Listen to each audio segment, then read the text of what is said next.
Welcome, everybody, to the Intimate Breath podcast. Here we talk about lots of interesting things related to intimacy and sexuality. We're geeking out. We like it raw and real and personal. And today I'm here with Reid Mihalko Hi. for the second time. We have had an episode before, which was called Reid Mihalko on ethical sluttiness and dating your species, I think. That sounds Yeah. like me. And we closed that conversation also with a cliffhanger. We had some Mhm. things that were kept for this episode, the second time. Mhm. Mhm. And I actually have a whole list of things that I want to talk with you about, but let's see if we get to all of them. Yeah. I mean, maybe we have me on a third time, or Who maybe not. knows? Maybe people are growing tired already of me. Well, I'm the boss, so. Yeah, you are. Absolutely. Hmm. Maybe before we go into the conversation, and I also ask you again, who are you?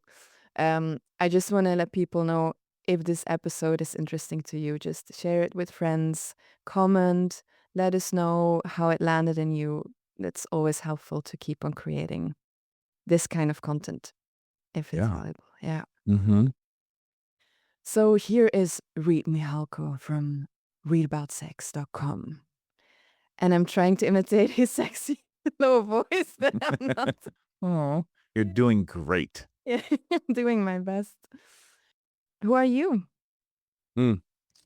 Um, well, for people who are meeting me for the first time, I'm a sex and relationship educator from America.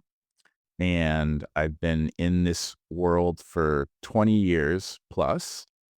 And I have the great honor and privilege of helping people, mostly adults, sometimes college, university type folks, but mostly adults, learn how to have less shame in their life and more courage and boldness to ask for what they really want and to explore the kinds of sex and the kinds of relationships that really bring them joy, or the kinds of sex and relationships that they're ashamed to ask for and think no one could ever love me if I wanted this, or this. And I do a lot of communication work around saying the stuff that you're scared to say and how to figure out who's a good fit for you for dating and falling in love. Because sometimes we fall in love with great people who end up being horrible fits for us. So I have a lot of content around thinking about relationships and talking about relationships.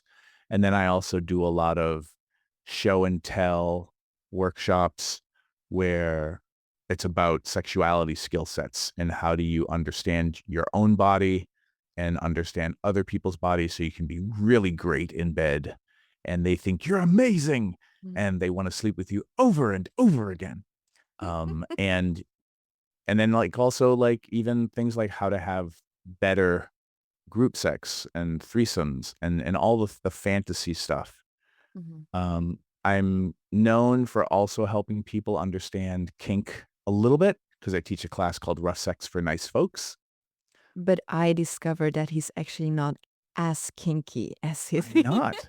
You're much more kinky than I am. But I'm it's joking. still we can still make it work. Yeah. Because that's the other thing is, like, understanding that, like, if your partner's kinky in ways that you're not, how do you have those conversations so that everyone can get their needs met and you don't feel like you're forced to have to be something you're not? And those are easy things to say on a podcast, but the emotional acuity that you need to be able to have those conversations, because then there's also trauma and, how we grew up and our cultural biases and what we're taught. So, like, unpacking all of that can feel overwhelming for some people, but if you go slow and you have a good compass and a good map, um, then it's possible to figure those things out and then be able to talk about them. Mm. And then maybe you end up having the sex that you wanna try, and maybe you try it and then you realize, "Oh, wow, I really didn't like that." Mhm. But it's a win to try something and figure out you don't like it rather than want to try something that you never, ever get to do your whole life. Mhm. So that's a little bit about me. Wonderful. And Mhm. some of the things we talked about in the last episode, like the dating Mhm. and horrible fits and good fits and stuff like that. And some of the things we're gonna dive a little bit deeper on here on this talk. My dear friend, colleague, lover, collaborator. That's actually one of the things I want to talk about. Oh, So uh-oh. I need your help to see where we start. So I want to talk a little bit maybe about that mix of Mhm. layers of, in relating. Maybe I want to talk Mhm. about these explicit workshops, demonstrations that Mhm. we're also going to be bringing again to Europe. Mhm. Huh? Yeah. We promised people that we would talk about the casual sex protocol. Yep. Yeah. Mhm. And then I have like two questions that I got from a listener. Mhm. That's Good already a job, lot. listener. This, Good yeah, job, listener. this is Um, already a lot. And then I have like a really good question also that maybe okay. I want to start with. You wanna start with that question, you think? I can ask the question and then you can decide if it's really relevant or not. Okay. Actually, more following my pleasure here. Okay. Well, I'm not gonna stand in the way of your pleasure. Thank you. You're welcome. Good point. I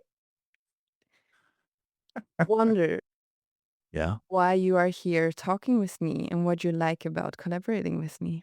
Why are you Mm. coming to Why co-teach am I with coming me? to Oh, boy.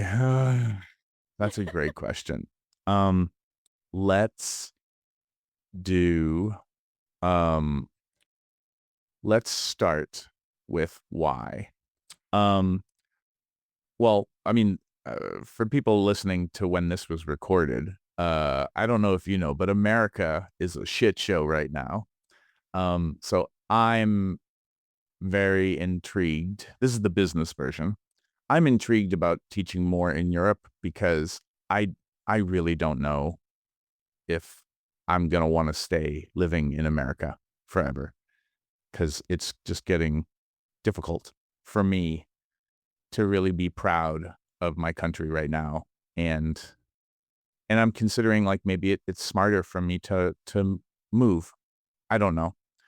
Um, with you and with some of my other colleagues, like I'm so proud of the work that you're all doing to help people, and the people that I've met in your communities are wonderful and so curious and thirsty for learning and nerding out in ways that make me really happy to help. Um, and then like with you, our friendship and getting to co-teach with you brings me so much joy. And I seem to not annoy you too much.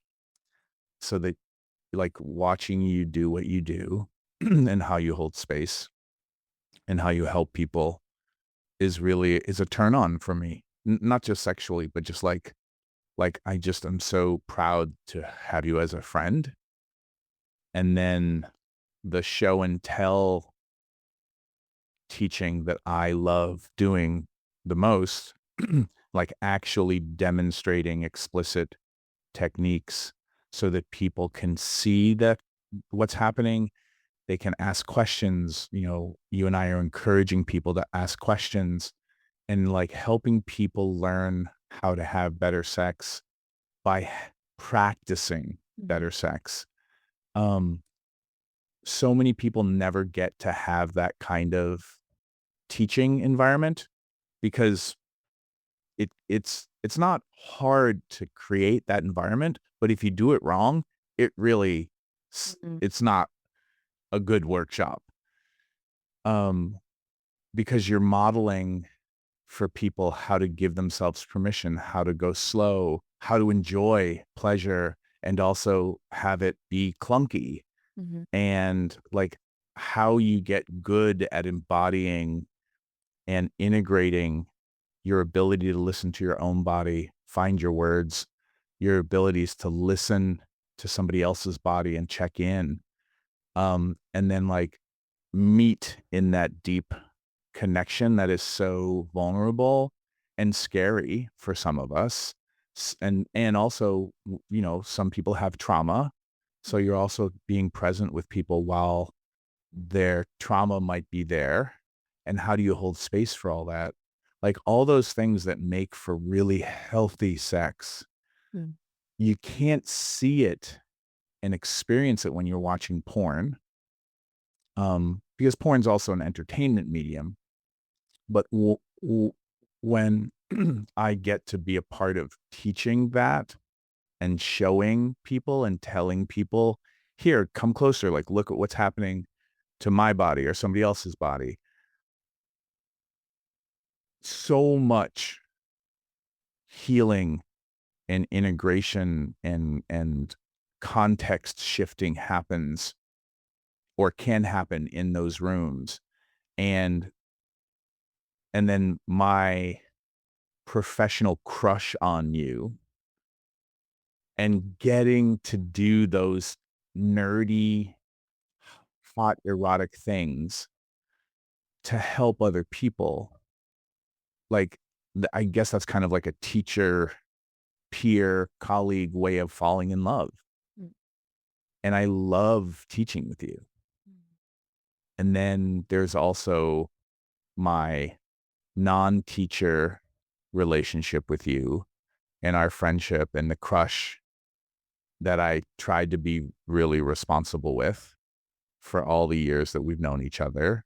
And then you and I becoming friends and also lovers is very complicated. And I worry that somehow I'm fucking this up. But also, y- you're great with me and you're just like, dude, fucking chill out. Like, I'm in charge of me.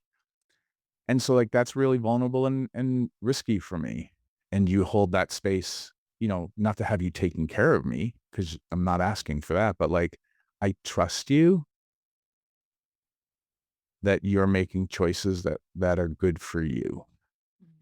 Cause this could also go wrong. Like this could go sideways. I don't know now that it is because I've had our connection for a while, but like these kinds of relationships can be very tricky and complex, and they need a certain kind of care. And, for people listening, like I stepped down from teaching during Me Too in America because people wanted me to do better about certain things and upgrade things and be aware of things. And, you can check the show notes for the link, but if you go to readaboutsex.com/read accountability is one word, you can learn more about that process. So like I want to do such a good job with you, with everybody in my life, but with you as a friend, as a colleague, as a lover. And I get to be so many pieces of myself through our relationship. And that is an honor and a privilege. And I don't want you to ever feel like I'm taking that for granted.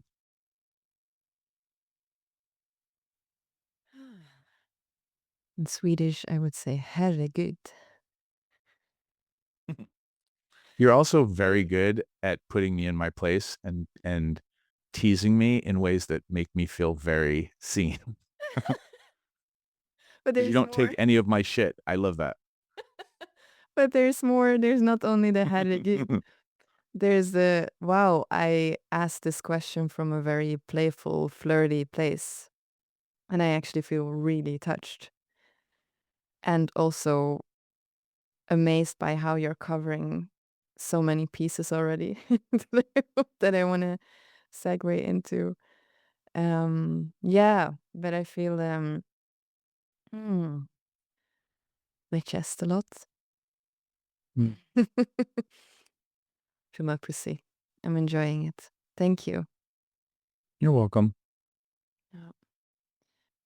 I am very excited about what you're bringing to me and my work as well, which I've definitely, like, a door has opened more since you came here December.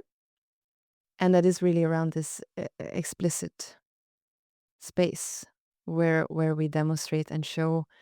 I've been doing it partly, but like doing it together with someone who's you're so good in bringing topics that I think are very serious in a good way, like this matters, serious. But bringing it with humor and lightness and self humor as well. And that's like unique qualities that you bring in this topic. So I've been really enjoying being in that space. And we hadn't had sexual contact before we were in the workshop space together. That's not true. Mhm. The evening before, we tested some things. Yeah. But what I heard from people is that they weren't only soaking up theory and the content and the techniques, it was also soaking up of how we communicate with each other, how we are with the emotions that come up, how we can be silly and awkward in all of it, um, the care between us. And all of these pieces, for me, are as important for good sex as anything else that we learn about anatomy or ways of touching or, I mean, I would say they're more important for me. Mm. Yeah, and that's what was so special about the first time we taught like that, and s how much trust you put in me because we were going to do the intention was to do explicit demonstrations, and you and I hadn't had any sexual contact. Um, and then you and I, like, talking about, like, well, we should probably have some sexual contact before we do these demos. Um, and because, like, Yeah. we'd already sold tickets to a thing, right? And that's a lot of trust. Um, There was a lot of trust in being able to find a way, and there were alternatives too, right? Like mhm, yeah, we had some options. we had Um, fallback plans yeah, in case it didn't make sense. but there was a lot of trust beforehand in we'll find a way together. We'll Mhm, we'll be able to communicate about it. Yeah. yeah. And then also, like, not to keep talking about it, but modeling for the class that these are the first times we're getting to do these things. And I love that the feedback was that they, were able to kind of experience us going slow and the care and the checking in, which is what good sex Mhm. should be like. And first time sex is filled with all that vulnerability and hope and excitement and, "Oh god, am I doing this right?" Mhm. We just, you and I being nerds, we just wanna do it in front of a bunch of strangers, which again, if you're listening, you don't have to do it this way. You can have sex in private, alone. Oh, man, what a job. What a job.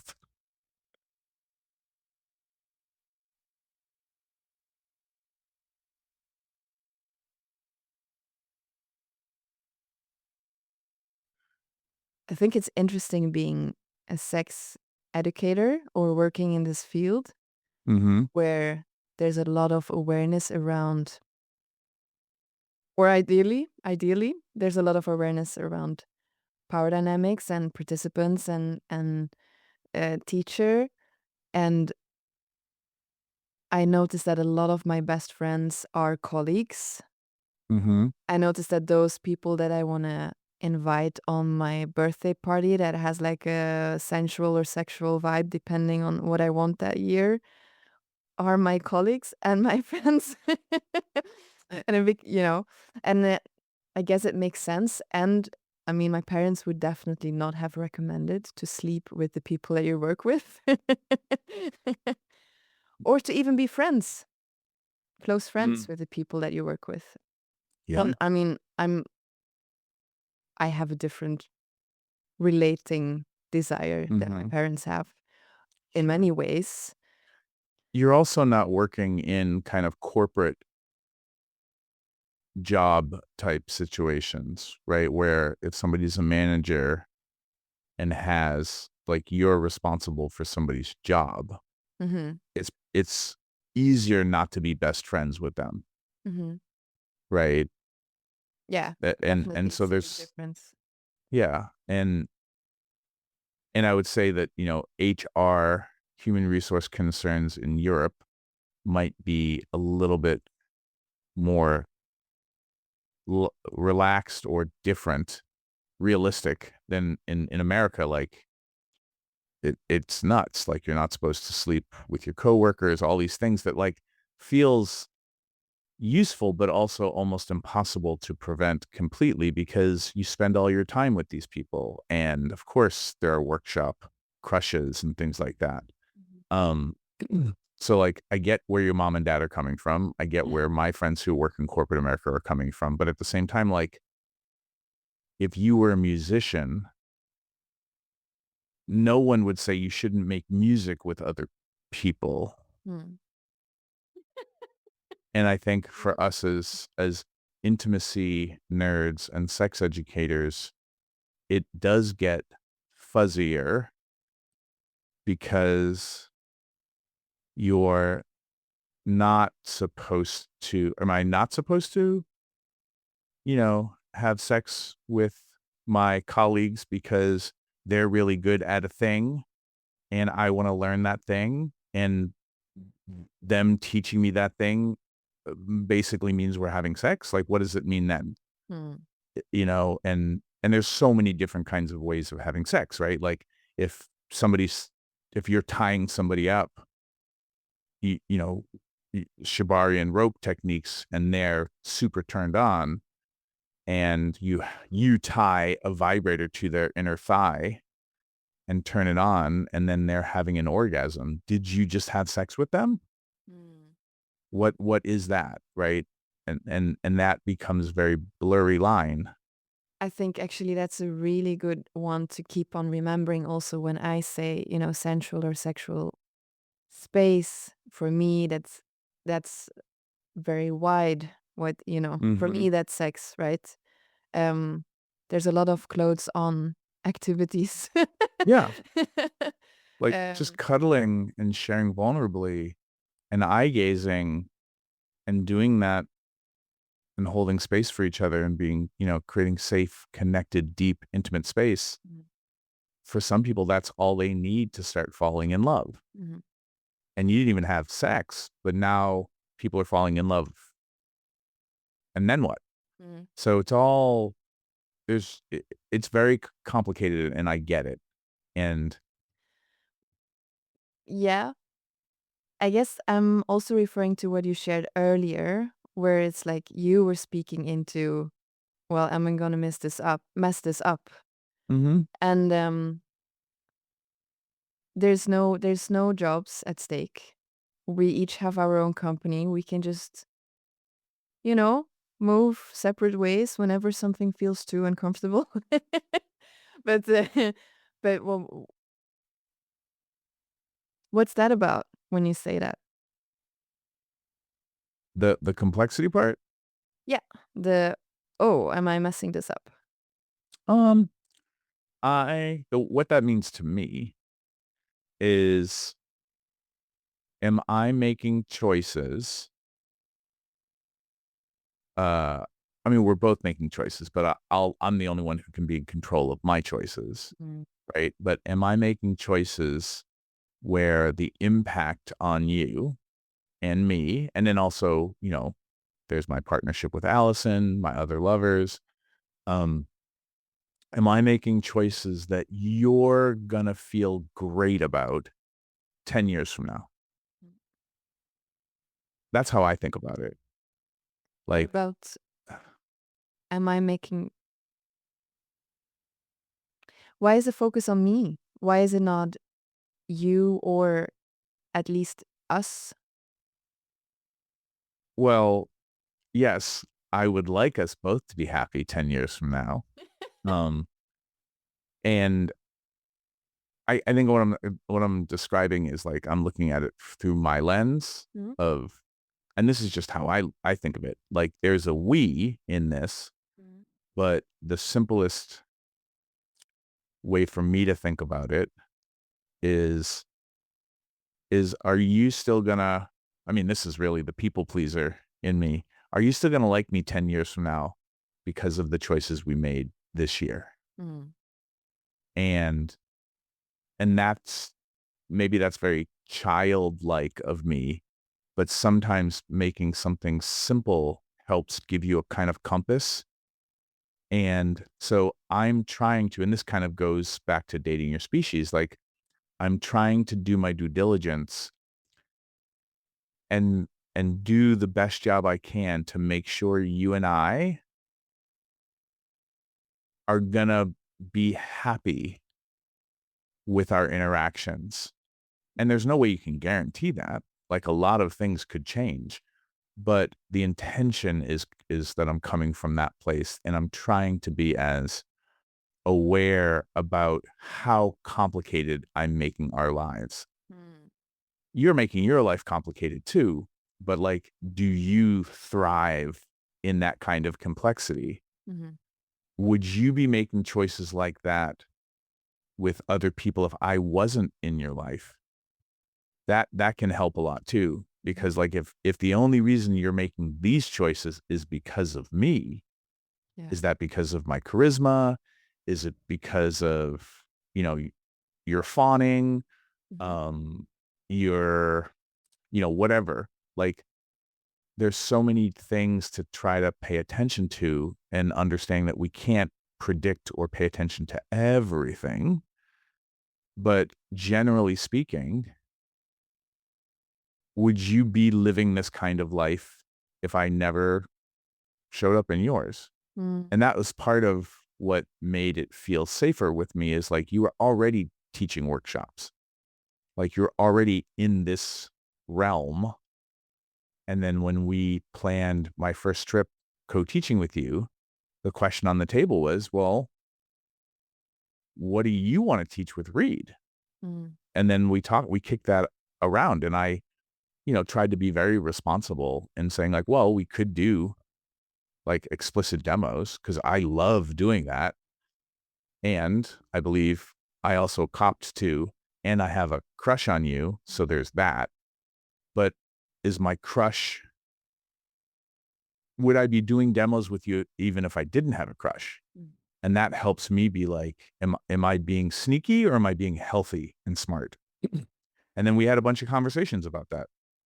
And I tried to spoil our plans over and over again and not have you and I get swept up in, the fantasy of it or the excitement or the seduction of it. And those things can be tricky Mhm. because as I've gotten to know you better, it seems like, and tell me if I'm wrong, like there's a part of you that's like, I like being seduced. This is fun. Like, let's play with getting swept up. And then I'm like, ugh, that's a lot of trust for me to trust that you really, that you're in control of yourself, not to disempower you, but like, oh my God, if one of us screws up, this could be a bad thing. Yeah, when I hear you speak into this, like, would she be doing this also with other people? Is it, is this how she's living her life with others as well? Um, is she fawning or not? Uh, it comes back all the time to, can I trust this person to fully take Mhm. responsibility for their own choices? And I think, I mean, that's in all intimate relationships, that's the question that keeps on being very important for me. Yeah. Yeah. And it grows into, can I trust this person to be responsible for their choices? 10 years from now, if this all goes to hell, because people, when they're hurt, and not to take responsibility off people's shoulders, but like when people get hurt and then they turn to blame, which is, human, like, do you have the tools to take responsibility for like, oh, I'm blaming you for choices I made that didn't work out for me or didn't work out in the way I wanted, or choices I helped make that Mm, brought up or re-triggered me in these ways. That's a lot to hope somebody will do years from now if things go sideways. And I also don't want to freak everybody out and think you have to be responsible for every choice ever, even though I think you might be helpful to. But like it, like we're not, I'm never telling anybody stop being human. I'm just trying to help people understand when you really start paying attention, you're doing a lot of complex things as a human being that you're just kind of not always paying attention to. mhm, Kind of like when we're driving, you're doing all these things when you're driving that are second nature now. mm. What's the relationship version of that?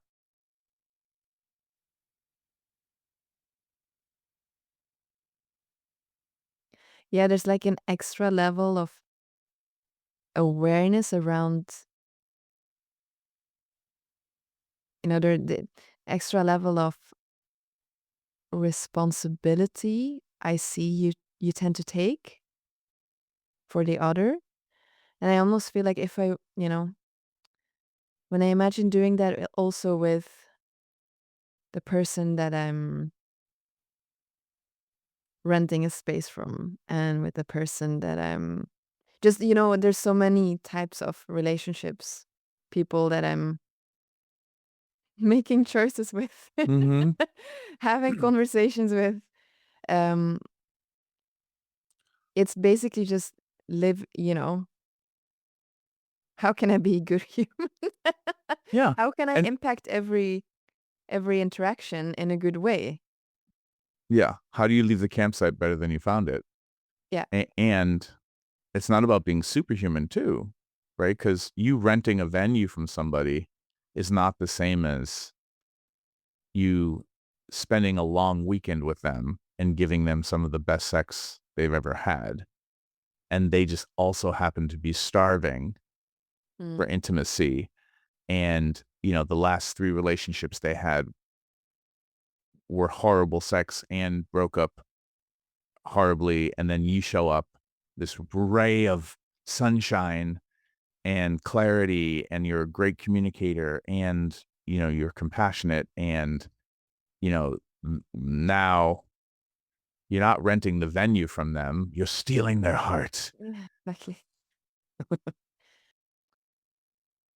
I guess I'm just reflecting on where you are taking responsibility, where I have not been taking the same amount.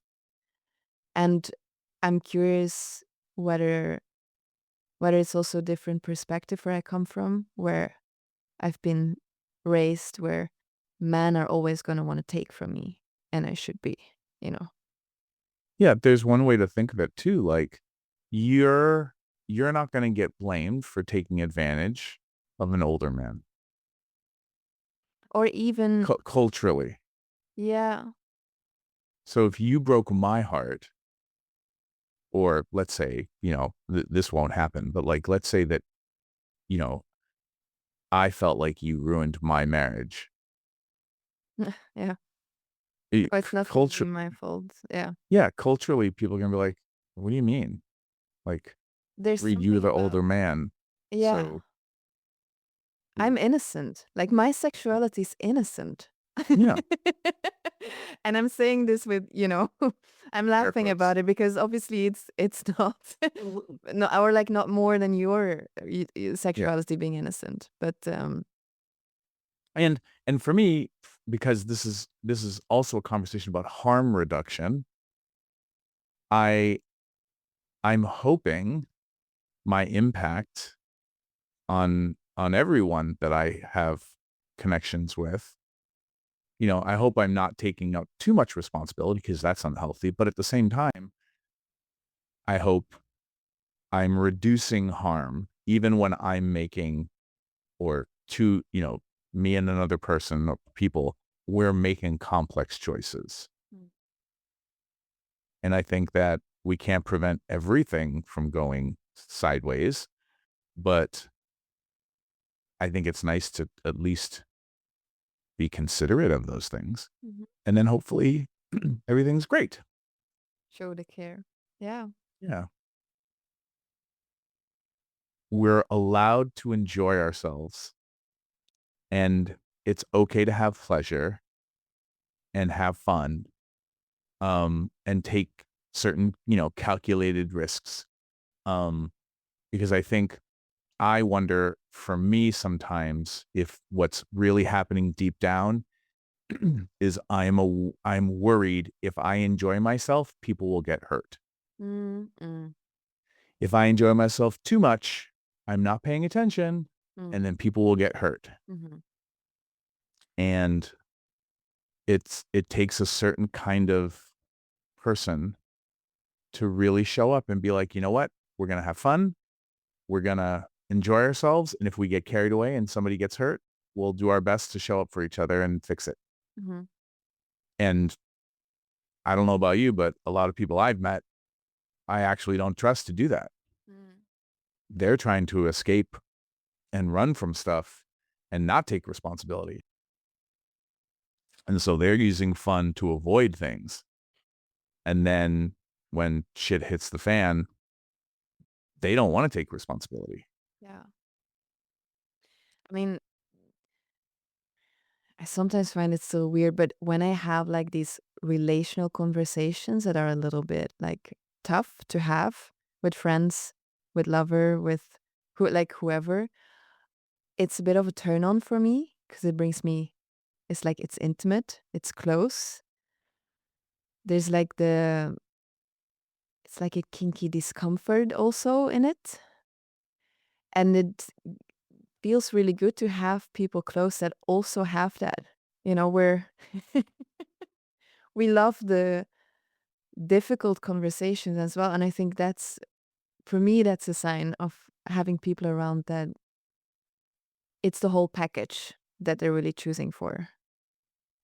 And I think when it comes to the carefulness, like recently I told a friend, I think my new definition of friendship is people that I'm not asking explicit consent with all the time anymore.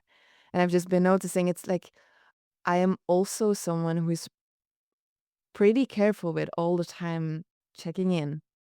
Is it okay that I take a picture here? Is it okay that I jump on you? And how is Mhm. it, I'm that Yeah. person who's all the time doing it.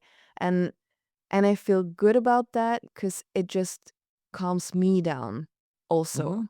Like, but to like have people where either it's we have the agreement that by default I can assume a Mhm. yes, and otherwise I will get the no, you know, Yeah. or I have the trust that even if it didn't feel good, we'll get back together, or like we'll find a way, we'll solve Mhm. it.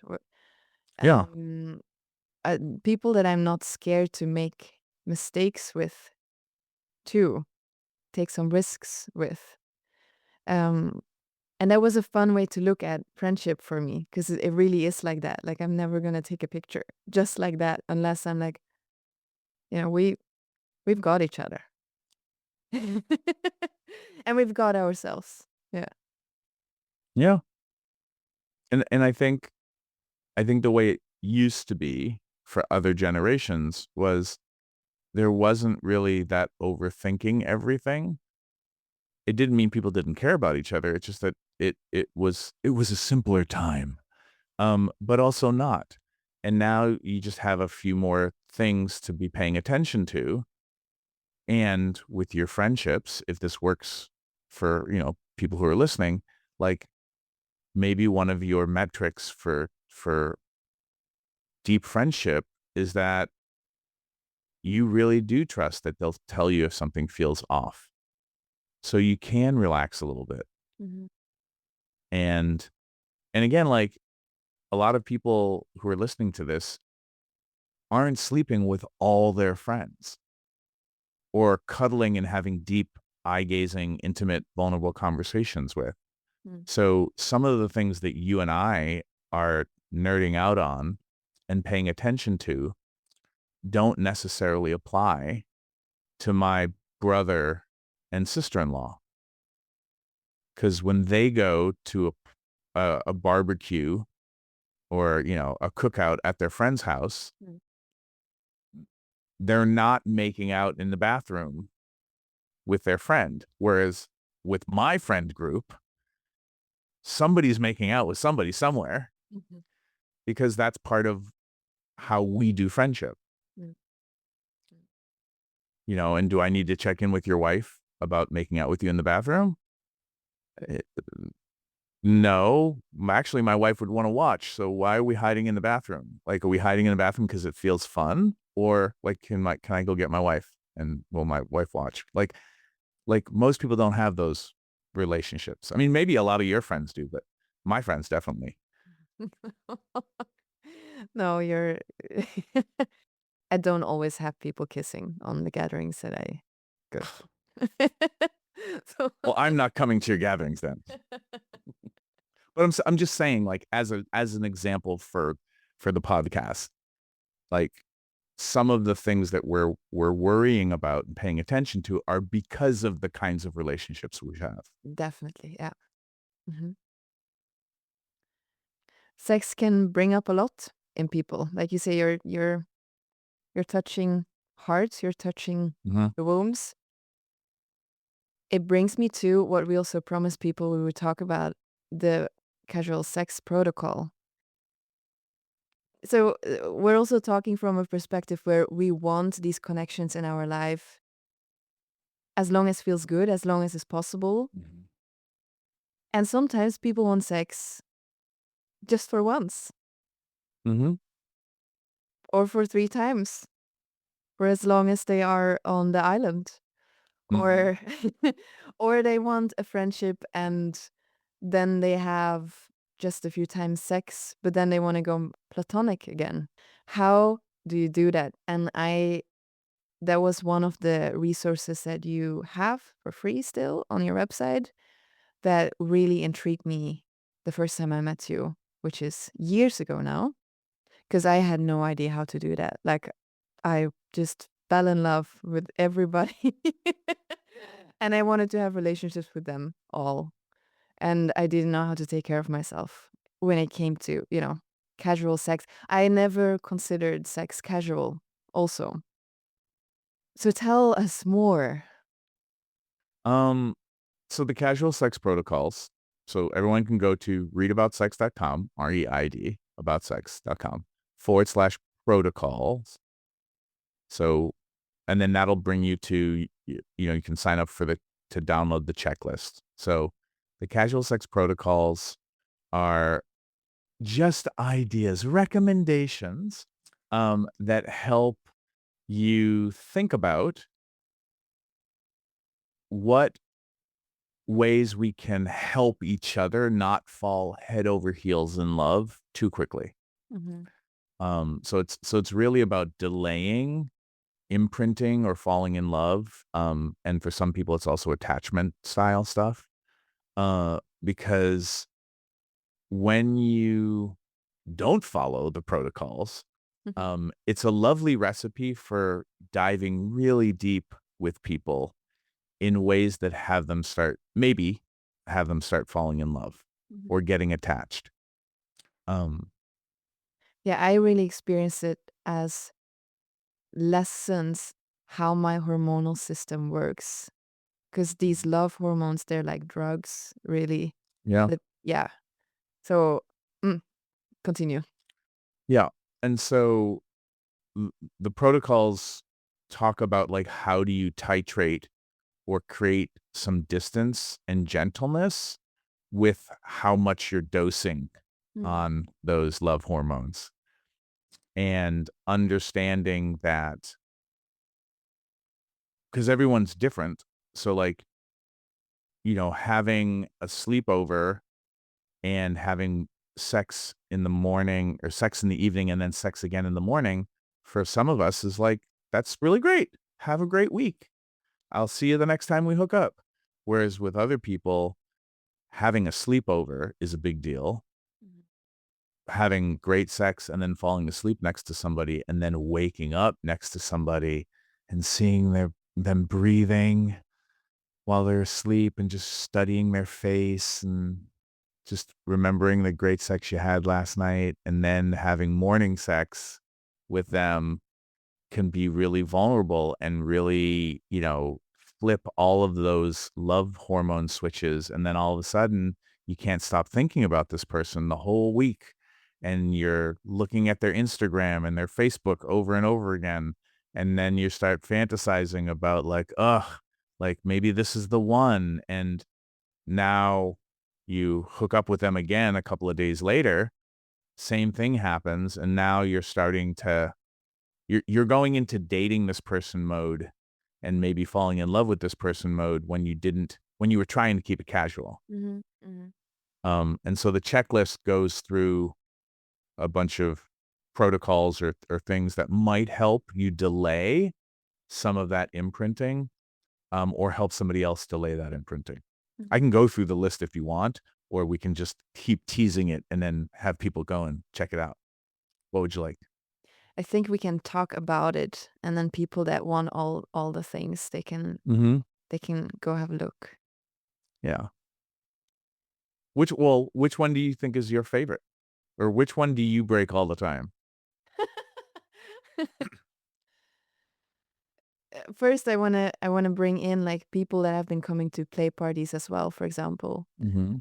Most of the time, if I don't forget, I'll tell people, like, "Just remember, if you feel a lot of love right now by being in the space and what we created as a group, or maybe also most probably to someone that you played with also, wait a few days. It's just a recommendation before you write to them and maybe want to have a date. Like you're going to start from another place, and what you're feeling is really created by the whole setup here and a Mhm. facilitated space. Um, and it's, I mean, it's not entirely the same, but I guess I just Mhm. wanted to bring it in for people that, Well, this is great because this brings up what I call when I'm talking about this stuff, basically, like, you've created, like, an intimacy pressure cooker yeah. where the kinds of intimacy and freedom that you get to experience in a play party, especially if you've never gone to one before, your mind's already blown by what's happening and that this is allowed, and you're experiencing this kind of freedom and permission that maybe you've never had before. And then if it's your first play party or your fifth or whatever, and then you play with somebody and you have a really strong connection, you're inside this pressure cooker. So the intimacy and the love hormones are just pressurized, Hmm. and it's not the real world. Hmm. So you're having a sometimes a disproportionate uh experience of connection, and then you might get so hooked on that, especially if you were starving for this kind of stuff, that you start chasing it and you think it's the person, not the pressure cooker. Hmm. And until you get the hang of that, it can feel very disorienting, and you can start being like, it's the play party, but instead, I think I've met my soulmate. Yeah. Yeah, exactly. I think I needed the protocols before I knew myself that well in this area. Mhm. And now I have a lot more nuances to it. And I think, for example, us meeting for a few days and then afterwards you're going to the US again, like that's like a bubble. I know there will Mhm. be physical distance. I know that I can be in that, did you call it pressure cooker? Yeah. and I know how I usually feel after that, and how, like, I don't know, just like an self-knowing and how I can Mhm. take care of all of that now. Mhm. I didn't have that earlier in my life. Yeah. And it's very different having, for example, my ex living very close by, having a friendship. He's all the time available. If I have sex with him right now, all the romantic ideas are just completely coming play. I have Mhm. kids with him again. So it's just a completely different situation, and I have a much better sense of what can I handle and what not. And I'm very grateful that the protocols help me for that. Yeah. Mm. Thank you, Reid. Yeah.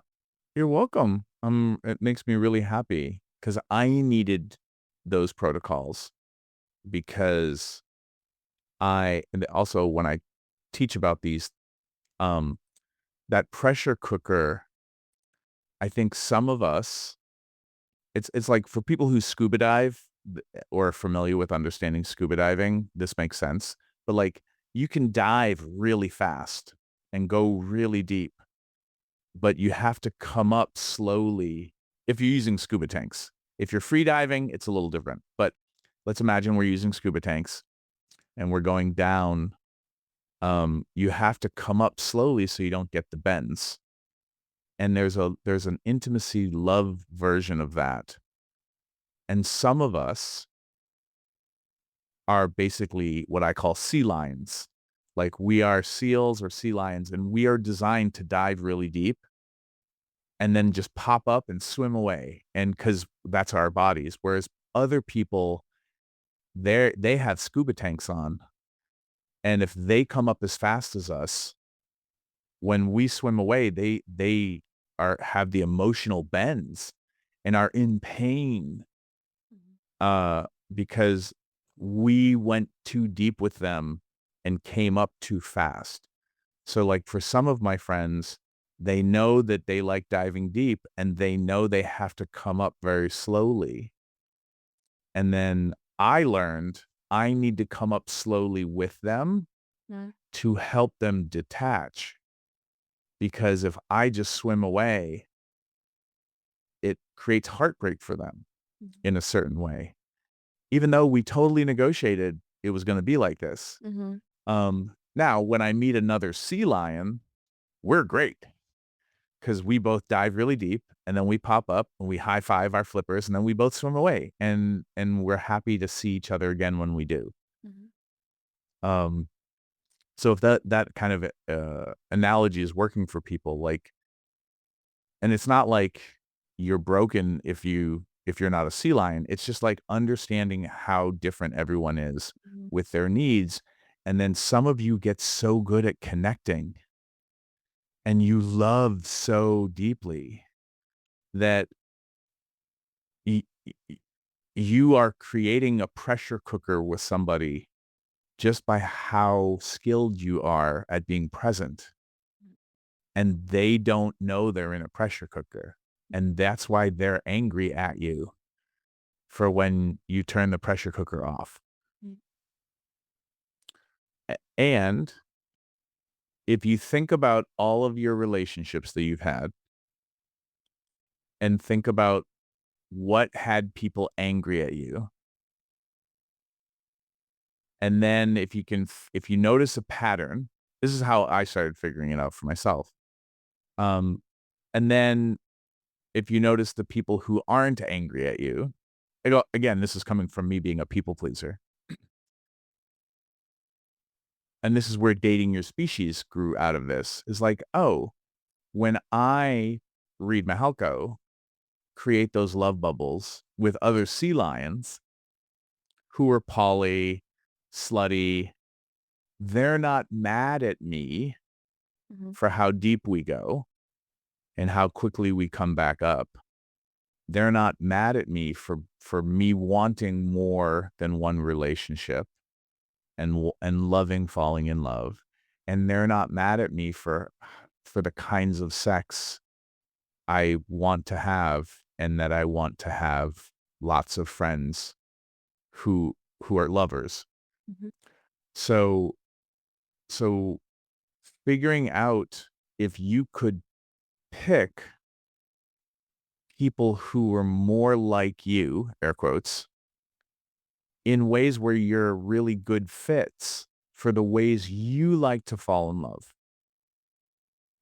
And then ideally, you just being you makes people happier Mhm. when you pick the right people. And then the people who are bad fits, maybe they're just your friends. Well, just your friends. I mean, Well, friends like being not not, deep, yeah. yeah, not your deep, because you might have friends that are like, "Hey, like, I really love being your friend, but, like, when you do the eye gazing and the cuddling with me, it fucks me up. So Mm, could we not do that?" mm. And then for you, you might be like, "Oh, but it's so good when we do that." And then Yeah. sometimes being a good friend, like for me, being a good friend to some people means I don't sleep with them. Mhm. Because when we sleep together, it just screws up their world. And then my job is to remember we shouldn't sleep together and then to hold that boundary for us. Because it's it's the kinder thing to do. Mhm. Like if it's only a good fit when you two are the only two in the village and they're the only person that you're sleeping with, and it's only a good fit until you leave the village and go sleep with other people. I'm not attacking you, by the way. Um, It like, feels like it.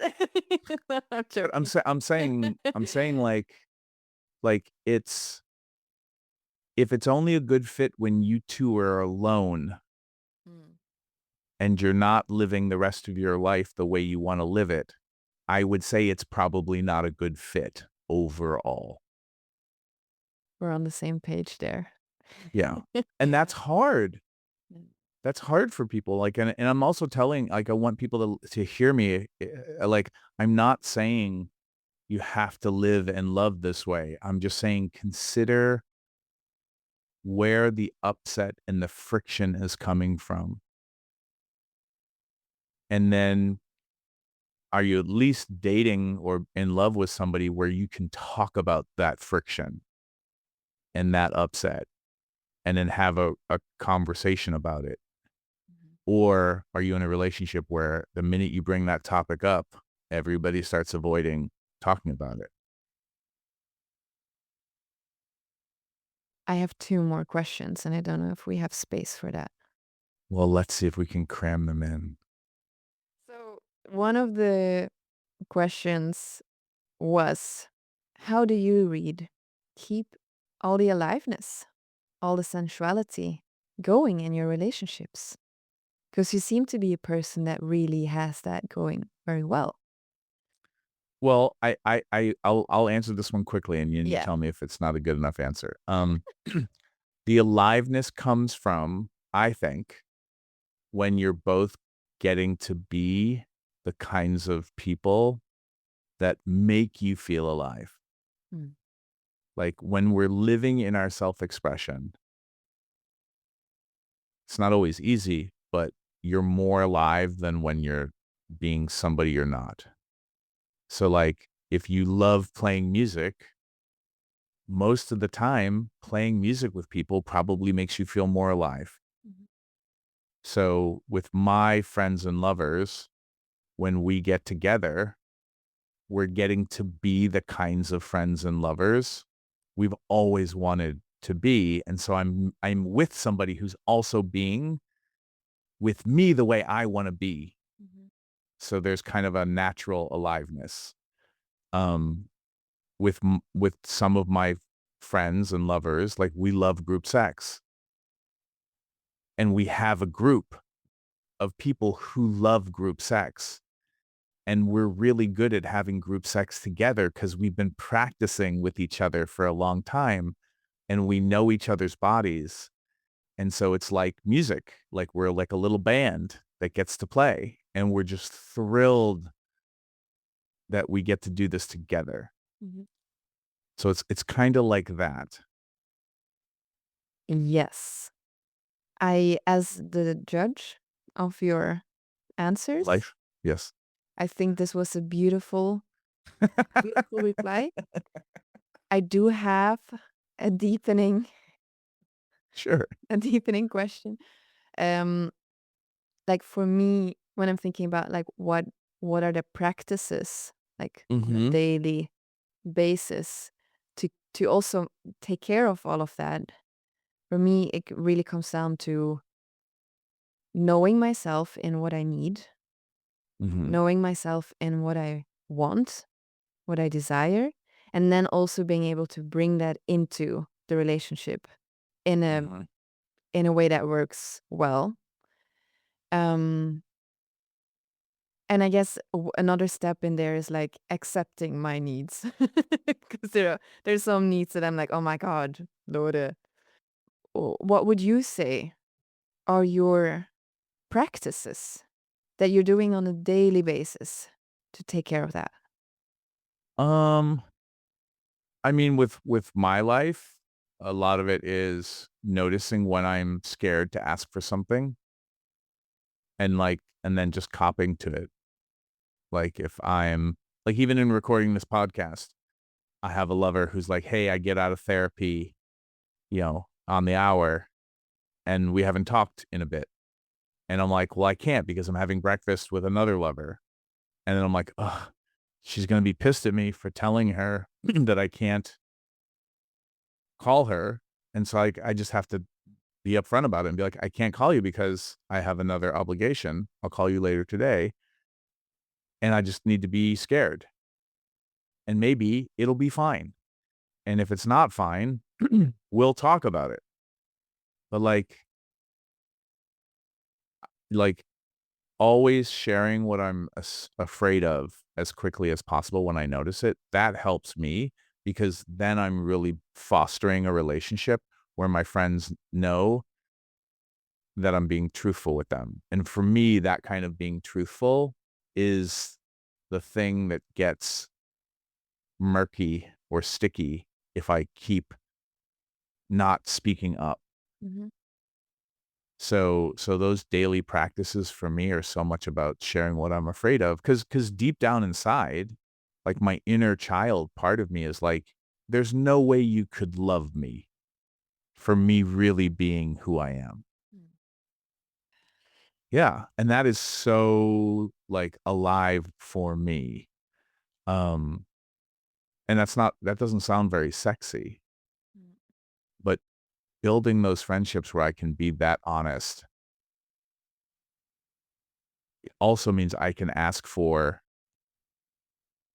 the sex I want mm, and not be loved for it, even if you're a no to having that kind of sex. mhm. But in me sharing and you loving me for it, sometimes my lovers are like, "I don't wanna have that sex with you, but you know what? I wanna make sure you do. And I'm gonna call up so and so who loves having that sex with you, and I'm gonna set up the date for Mm, you 2." And then I'm like, "Really? mm. You love me that much?"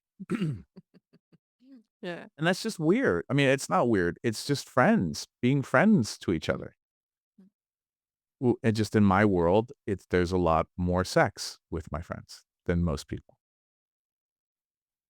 One thing I would add, which is not Mhm. as sexy as the examples you are giving, or like initially it looks less sexy, but for me, taking care of that aliveness within relationships is also as soon as something doesn't feel good, letting them know, Mhm. asking for, I did it yesterday. Hey, like that that moment there, I really wish there was an apology there. You forgot me. Mhm. And the way I got met there verbally just really didn't feel so good. Mhm. And these things don't seem sexy, but for me, it's really taking care of the container that we have. And it's like as soon as something is feeling a little bit, there's friction to just take care of it, Mhm. take care of it, take care of it. So friction isn't building up and there's room for lots of flow instead of Yeah, friction. Yeah. yeah.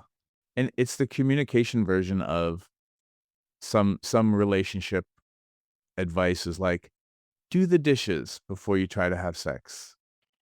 Because, doing the dishes for your partner is sexy. Exactly. And some people are like, really? But then you do the dishes and guess what? Yeah. It worked. Yeah, exactly. Yeah. How, Reid, did you come to be a person who seems to be so much himself, like a home in himself? This is who I am. No apology. Uh, well, there's a lot of apologizing, trust me. I, I said I'm so seem. sorry for being I'm so sorry for being this slutty. It I mean the short answer is grew up in a family where my mom and dad didn't talk about the elephant in the room. They would have a fight, and then once that fight was over, no one would bring up that topic ever again. And so, I grew up in a family where the living room was just filled with elephants that no one would could talk about. And that was so stressful for me. And I saw what it did to my mom and dad and wanted to not live that way. So how I got to be me is exercising the muscles of say what you're not saying, which is really like most of my work communication wise really boils down to have the difficult conversations, say what you're not saying. And so over time, me saying what I'm not saying started to add up to be like, I think I'm a slut. I think I'm not straight. I think I want to be in love with multiple people at the same time. I think I want to teach blowjob classes. Like I want to, like these pieces of me asking for what I thought no one could love me for is another way to think of it. Like using shame, what I'm ashamed of or afraid of as a compass to point me in the direction of what I'm supposed to ask for next. That's probably the simplest way to say it. And now 20 years later, this is me. And I'm so comfortable sharing what I'm so uncomfortable about because my sexual shame hasn't left. It's just it doesn't stop me from asking for what I want. And then I've surrounded myself with people who love that I ask for what I want and like similar things. So, I think whatever your self-expression, if you want to have kids, if you want to be monogamous, ooh, edgy. Like for some of my friends, they're like, wow, that's kinky, monogamy. I'm like, being yourself and learning how to be a little bit more yourself every day is the recipe for that, I think. Mm. Thank you, Reid. What a pleasure to hear your knowledge and wisdom and recommendations. Yeah. Thanks. Thank you for this conversation. Thank you for your trust in me and your vulnerability. We can end on this, I guess. It might be that things can be complex and be easy, Mm. right? Because if you and I are really in our sweet spot Mhm. for how we live our lives and we are a good fit, then even though it's complex, it's running well Mhm. and there's ease in it for you and I. Whereas somebody else, it would be horrible. Mm. Yeah, something can be complex. Life can be complex and feel easy, Mhm. or something can feel complex. Yeah. It's a very different. Mhm. Yeah. Yeah, and I think sometimes keeping things simple can also feel horrible because it's the wrong thing. Mhm. What a nerd. Well, Takes one to know one, I guess. I hope this conversation was useful for somebody out there. Please leave a comment. Let us know. We had Mm, fun. Or I yeah. had, yeah, I miss you. Was it good for you too, listener? And if you wanna sit with the both of us in one room, that's possible. Mhm. Because Reid is flying all the way to first Belgium. No, I mean, you're doing Mhm. other things first. Yeah. But I'm gonna meet you first in Belgium in Yeah. September, and then we're offering the same, set of workshops also the first weekend of October in Stockholm, Mhm. Yeah. and I can't wait. Mm, me too. And you get to meet Allison in Belgium, which will be exciting.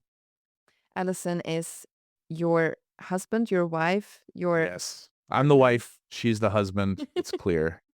But Allison and I have been together for 18 and a half years. Allison Moon wrote the couple of sex education books, Girl Sex 101, available at girlsex101.com. But yeah, so she'll be coming to Europe for that first part, and then I'm excited for you two to meet because she's heard lots about you. Me too. Yeah. Mm. Thank you for this conversation. Thank you so much for your time.